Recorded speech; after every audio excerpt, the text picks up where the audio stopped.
오늘 이 아침 우리에게 허락된 하나님의 말씀 찾으시겠습니다. 요한복음 19장 31절부터 42절까지의 말씀을 찾으시겠습니다. 요한복음 19장 31절부터 42절까지의 말씀인데요, 찾으셨으면 저와 여러분들이 한 절씩 교독하고 마지막 절 42절은 큰 목소리로 함께 합독하겠습니다. 31절입니다. 이날은 준비일이라 유대인들은 그 안식일이 큰 날이므로 그 안식일에 시체들을 십자가에 두지 아니하려 하여 빌라도에게 그들의 다리를 꺾어 시체를 치워달라 하니, 군인들이 가서 예수와 함께 못 박힌 첫째 사람과 또 그 다른 사람의 다리를 꺾고 예수께 이르러서는 이미 죽으신 것을 보고 다리를 꺾지 아니하고, 그중 한 군인이 창으로 옆구리를 찌르니 곧 피와 물이 나오더라. 이를 본 자가 증언하였으니 그 증언이 참이라. 그가 자기의 말하는 것이 참인 줄 알고 너희로 믿게 하려 함이니라. 이 일이 일어난 것은 그 뼈가 하나도 꺾이지 아니하리라 한 성경을 응하게 하려 함이라. 또 다른 성경에 그들이 그 찌른 자를 보리라 하였느니라. 아리마대 사람 요셉은 예수의 제자이나 유대인이 두려워 그것을 숨기더니 이 일 후에 빌라도에게 예수의 시체를 가져가기를 구하매 빌라도가 허락하는지라 이에 가서 예수의 시체를 가져가니라. 일찍이 예수께 밤에 찾아왔던 니고데모도 모략과 침향 섞은 것을 100리트라쯤 가지고 온지라. 이에 예수의 시체를 가져다가 유대인의 장례법대로 그 향품과 함께 세마포로 쌌더라. 예수께서 십자가에 못 박히신 곳에 동산이 있고 동산 안에 아직 사람을 장사한 일이 없는 새 무덤이 있는지라. 이날은 유대인의 준비일이요 또 무덤이 가까운 고로 예수를 거기 두니라. 아멘. 하나님 말씀입니다. 예수님을 믿고 따르는 데 있어서 제일 중요하고 유일한 기준이 되는 것은 자기를 부인하는 것입니다. 자기를 부인하는 일로부터 우리들의 구원의 삶, 영생의 삶은 시작된 것이기 때문입니다. 예수님께서도요, 이 세상에 자기를 비우시고 자기를 죽이시기까지 우리를 사랑하셔서 하나님 말씀, 하나님의 뜻을 성취하시기 위해서 이 땅 가운데 오시지 않았습니까? 그렇기 때문에 우리들의 삶의 가장 중요하고 유일한 원리는 자기를 부인하는 것입니다. 이것은 동양의 특정 종교가 가르치는 자기를 비우는 것과는 다릅니다. 자기를 비워서 이 세상의 어떤 것들과도 연결될 수 있고 어느 지점에서는 그것을 초월하는 열반의 경지에 도달한다라는 가르침과는 다른 것입니다. 왜냐하면 저와 여러분들을 위해서 십자가에서 죽으신 예수님과 우리가 우리 스스로를 부인할 때 연합되기 때문입니다. 우리를 부인할 뿐만 아니라 예수 그리스도께서 내가 죽어야 되는 그 자리에서 나를 위하여서 죽어주셨음을 우리가 받아들이고, 부활하신 그 예수님의 생명에 참여함으로 이제는 이전의 나의 정욕과 나의 모든 욕망을 위해 살던 삶을 버리고 예수님과 연합되어서 새로운 삶, 거룩한 삶, 하나님이 기뻐하시는 삶을 살게 되기 때문에 완전히 다른 것이죠. 동양의 특정 종교에서 얘기하는 자기 비움과는 다른 것입니다. 예수님께서 저와 여러분들을 위해서 죽어주셨기 때문에 오늘 우리에게 새로운 하루, 새 희망, 새 소망이 있다는 사실을 믿으시기 바랍니다. 오늘 본문을 보니까 유대인들이 십자가에서 죽으신 예수님, 그 예수님에 대해서 특별한 청원을 빌라도가 보낸 군인들에게 하고 있는 것을 보게 됩니다. 31절 말씀 보세요. 예수님은 십자가에서 이미 죽으셨습니다. 그런데 유대인들이 이렇게 보니까, 그리고 상황을 이렇게 판단해 보니까 그 다음 날이 안식일이에요. 여러분, 예수님은 죽으신 지 사흘 만에 부활하셨습니다. 그 사흘을 어떻게 카운트할 것인가?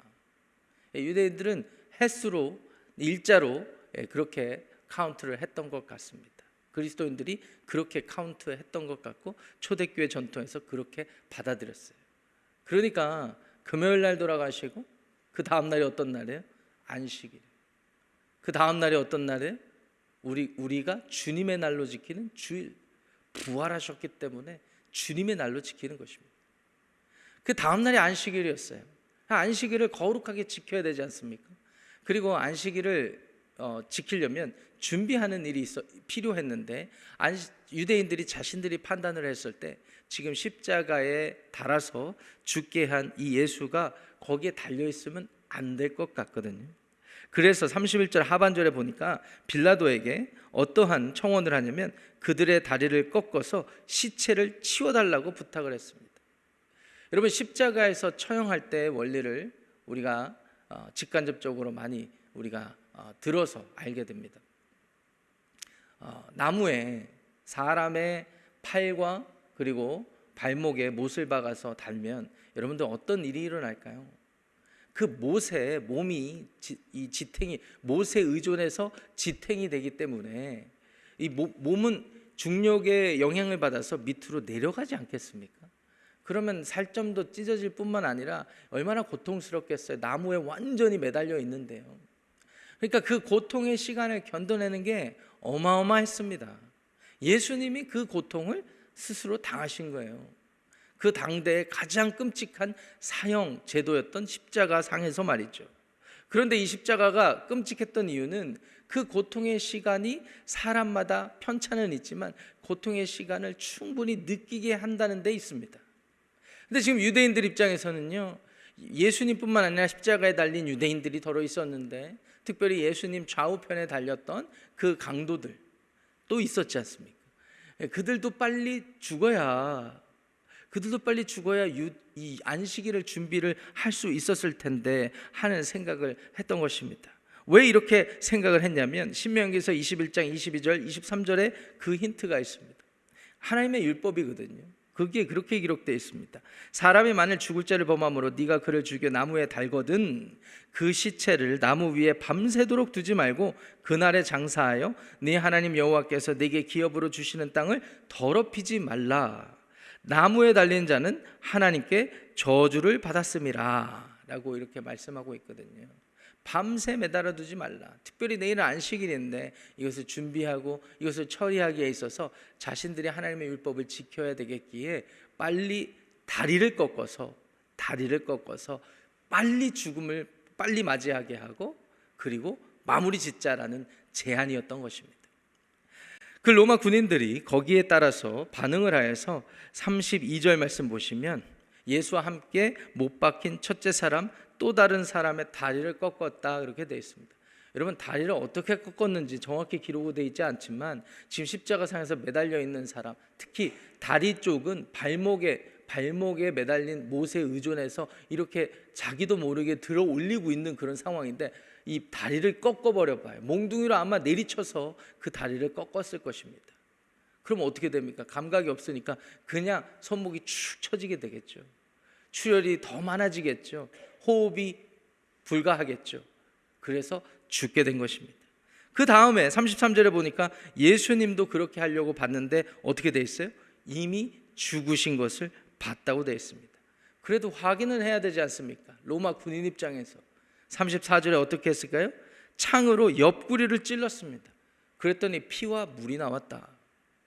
여러분, 성경학자들뿐만 아니라 현대 의학자들 그리고 의사들이 이 구절을 가지고 여러 가지 추론을 했습니다. 아마 심장의 적통에서 밑에서 위로 찔렀기 때문에 아마도 직통을 해서 거기서 무슨 이 피와 물이 쏟아져 나오지 않았을까. 아마 위와 심장이 동시에 관통됐기 때문에 물이 흘러나오지 않았을까. 이런 그런 생각들, 추론들을 하기는 합니다. 뭐가 어찌되었든 이것은 충분히 가능한 일이었어요. 그리고 로마 군인들이 이렇게 했던 이유는 죽었나 살았나를 확인하기 위함이었습니다. 근데 35절 말씀 보세요. 예수님이 확실히 죽었다는 것을 이렇게 증언하고 있습니다. 함께 읽어볼까요? 시작. 이를 본 자가 증언하였으니 그 증언이 참이라. 그가 자기의 말하는 것이 참인 줄 알고 너희로 믿게 하려 함이니라. 요한복음은 우리에게 믿음을 강조하고 우리로 하여금 믿게 하기 위한 그런 복음서입니다. 그런데 오늘 이 35절은 우리에게 무엇을 믿게 합니까? 예수님이 진짜로 죽으신 것을 믿게 하는 것입니다. 예수님이 참으로 죽으신 것을 우리로 하여금 믿게 하신 것입니다. 여러분, 예수님은 저와 여러분들을 위하여서 참으로 죽으셨습니다. 죽으신 그 자리가 우리가 죽어야 되는 그 자리이며, 예수님이 찔리신 그 옆구리의 창자국은 우리가 당해야 되는 그 일이었습니다. 예수님은 참으로 죽으셨습니다. 요한이 이 복음서를 쓸 때, 그리고 요한 1, 2, 3서를 쓸 때는요, 예수님의 죽음을 받아들이지 않는 이단 사상가들이 있었어요. 흔히 말하는 가현설이라는 그런 사상을 받아들인 사람들이었습니다. 하나님의 말씀 로고스, 하나님이 어떻게 사람으로 태어날 수가 있어? 아마 우리 눈에 보였던 것은 가짜로 현현하셨던 것일 뿐이야. 그러니까 예수님을 믿는 것 같아 보여도 예수님이 인간으로 사셨고 인간으로 죽으셨다는 사실을 부정하기 때문에 이단이 되는 거였습니다.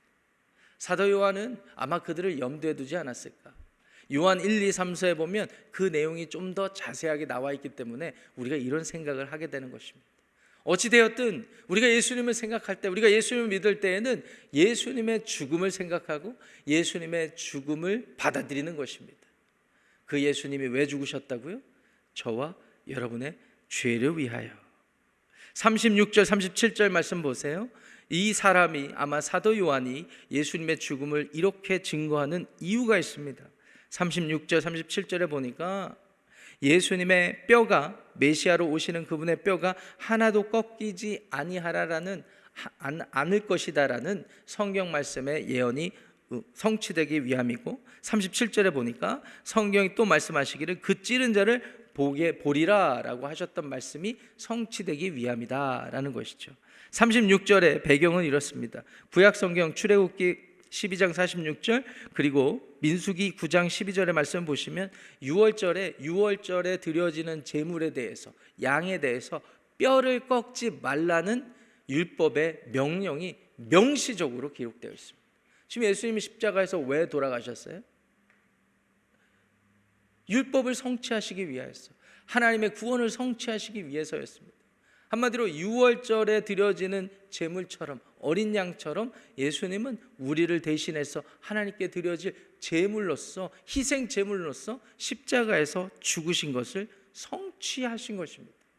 그렇기 때문에 뼈가 꺾이지 않는 그러한 것들을 다 담아내신 거예요. 만약에 예수님이 여기서 하나님의 구원의 계획 가운데 숨이 붙어 있으셨다면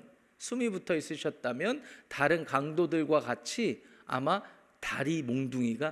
다리가 몽둥이로 부서지는 그런 일이 있었을 수도 있습니다. 그런데 예수님은 참된 메시아이셨기 때문에 하나님의 구원의 과정과 계획 속에 완전한 성취를 이와 같이 이룬 것이십니다. 37절 말씀도 보시면요, 스가랴 12장 10절 말씀을 성취하신 것으로 보이십니다. 그들이 그 찌른 자를 보게 된다라는 말씀 말입니다. 이거 예루살렘에 대한 예언의 말씀 중에 한 편이었거든요. 그래서 예수님은 하나님의 아들로서 이 땅에 사셨고 그것을 사람들이 알게 하셨을 뿐만 아니라 하나님의 구원을 이루시기 위하여서 사람들, 저와 여러분들을 위해서 확실히, 그리고 분명히 참으로 죽으셨다는 사실을 여러분들이 믿으시기 바랍니다. 이 죽음을 믿어야 우리도 오늘 예수님과 함께 자기를 부인하고 죽어야 하는구나 라는 사실을 알게 되기 때문입니다. 사랑하는 지구촌교회 성도 여러분, 예수님이 왜 죽으셨을까요? 예수님은요, 하나님의 아들이시고 전지전능하신 하나님이셨기 때문에 죽음을 선택하지 않으실 수도 있었습니다. 그런데 한 가지 사명 때문에 저와 여러분들을 살리시기 위하여. 그렇지 않으면 우리는 영원히 죽으니까 예수님은 자신이 한 번 죽으심으로, 단번에 죽으심으로 저와 여러분들의 영생을 허락하셨다는 사실을 믿으시기 바랍니다. 자, 이제 이곳에 어떻게 우리가 반응해야 될까? 38절부터 42절까지의 아리마대 사람 요셉과 그리고 우리에게 친숙한 니고데모의 이야기를 통하여서 간접적으로 우리의 삶을 적용해 보기를 원합니다. 아리마대 사람 요셉이 왔습니다. 빌라도에게 왔어요. 그리고 예수님의 시체를 요구합니다. 이 아리마대 사람은요, 거기에 부연되어 있는 것이 38절에 예수님의 제자였지만 유대인이 두려워서 숨겼던 사람이라고 기록되어 있습니다. 산헤드린 공의회의 회원이었던 것 같아요. 산헤드린 공의회 그렇게 많지 않습니다. 70명으로 구성되어 있고 대제사장이 의장으로 거기에 섬겼습니다. 그러니까 71명이죠. 그 중에 한 명이었어요. 유대 사회에서 명망있고 존경받고 율법에 정통한 사람이었을 것입니다. 그런 사람이 예수님의 제자였다라는 거예요. 근데 안타까운 것은 거기에 한 절 그렇게 소개되어 있죠. 유대인이 두려워서 그것을 숨겼던 사람. 그런데 예수님의 죽으심을 보고 더 이상 숨길 필요가 없다라고 여겼던 것 같아요. 빌라도에게 다가가서 예수님의 시체를 요구를 했습니다. 이 예수랑 어떻게든 연관이 되면 사내들인 공의에서뿐만 아니라 유대 사회에서 어떤 지탄을 받을지 모르는 상황인데, 그리고 예수를 지금 처형한 날 아니었습니까? 그 시즌에 사람들의 민심이 어떤지는 여러분들 더 잘 아시잖아요. 그런데 두려움을 이제 뒤로 하고 빌라도에게 나아가서 예수님의 시체를 요구를 하였던 것입니다. 이런 행동을 했던 이유는 무엇일까요? 예수님에 대한 안타까움, 자기에 대한 참회의 마음, 이런 것들이 있지 않았을까요? 그리고 예수님을 위하는 마지막 자존심, 예수님을 위하는 마지막 정성 어린 마음, 이런 것들이 있지 않았을까요? 니고데모도 함께 여기에 반응합니다. 39절 말씀 보세요. 일찍이 예수께 밤에 찾아왔던 니고데모라고 소개를 하죠.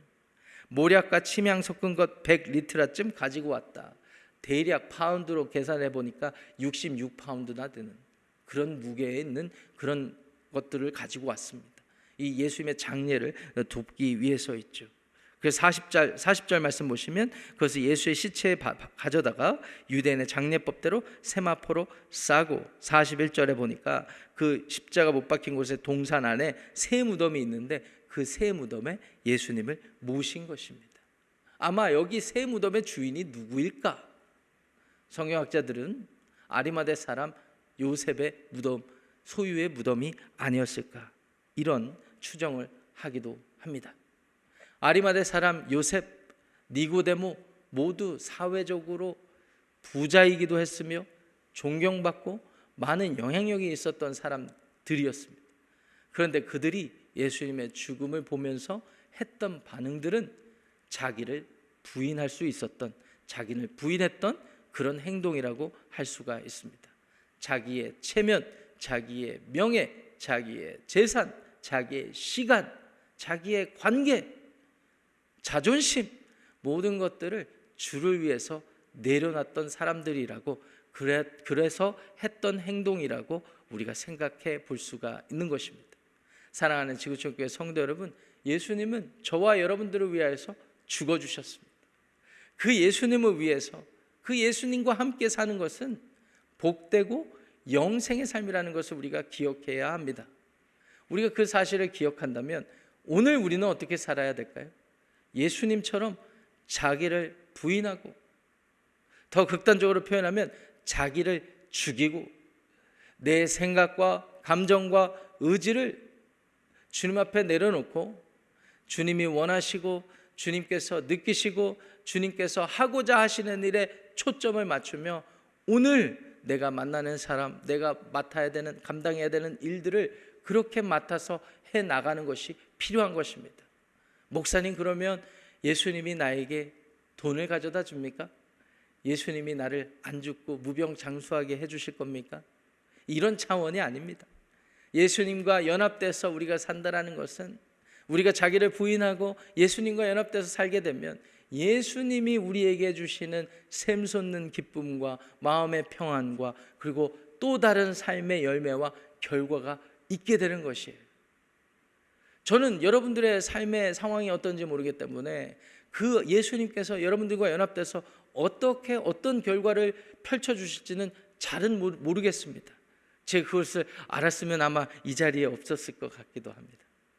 그런데 예수님은 여러분들 안에 살아계시고 여러분들과 연합되어 계신다면 예수님께서 여러분들에게만 확인시켜 주시는 삶의 결과가 있을 것이라는 사실을 믿으시고, 그 믿음으로 오늘 하루 넉넉히 승리하시는 저와 여러분들의 삶이 되시기를 우리 주님의 이름으로 축복합니다. 기도하겠습니다. 하나님 아버지, 오늘 예수님께서 십자가에서 완전히 참으로 돌아가신 것을 우리가 다시 한번 목도했습니다. 그렇습니다. 예수님의 죽음이 있었기에 우리도 하나님 앞에 설 수 있었습니다. 예수님께서 참으로 돌아가셨기 때문에 우리의 믿음이, 또 우리들의 삶이 주님처럼 자기를 부인하는 삶을 살 수 있었습니다. 아리마대 사람 요셉과 니고데모의 삶을 본받아서 우리도 우리 자리에서 할 수 있는 일들을 감당하게 하여 주옵소서. 자기를 부인한다라는 것은 우리가 가진 생각과 감정과 의지를 다 내려놓는다는 것이고, 그걸로 끝이 아니라 예수님께서 나 대신 죽어주셨기에 주님과 연합되어서 주님이 원하시고 주님이 하고자 하시는 일들을 먼저 생각하고 그것에 순종한다라는 의미이므로, 하나님, 그저 우리 자신을 비우는 데서 만족하는 것이 아니라 주님이 기뻐하시고 주님이 원하시는 삶을 사는 오늘의 복된 삶이 되게 하여 주옵소서. 그러하여 우리의 삶에 하나님만이 주시는 참된 복과 평강과 기쁨과 소망이 있게 하여 주옵소서. 예수님의 이름으로 축복하며 기도합니다. 아멘. 하늘에 계신 우리 아버지여, 이름이 거룩히 여김을 받으시오며 나라가 임하시오며 뜻이 하늘에서 이루어진 것 같이 땅에서도 이루어지이다. 오늘 우리에게 일용할 양식을 주시옵고 우리가 우리에게 죄진 자를 사하여 준 것 같이 우리 죄를 사하여 주시옵고 우리를 시험에 들게 하지 마시옵고 다만 악에서 구하시옵소서. 나라와 권세와 영광이 아버지께 영원히 싸움나이다. 아멘. 각자 기도하시고 오늘 하루를 시작하시겠습니다.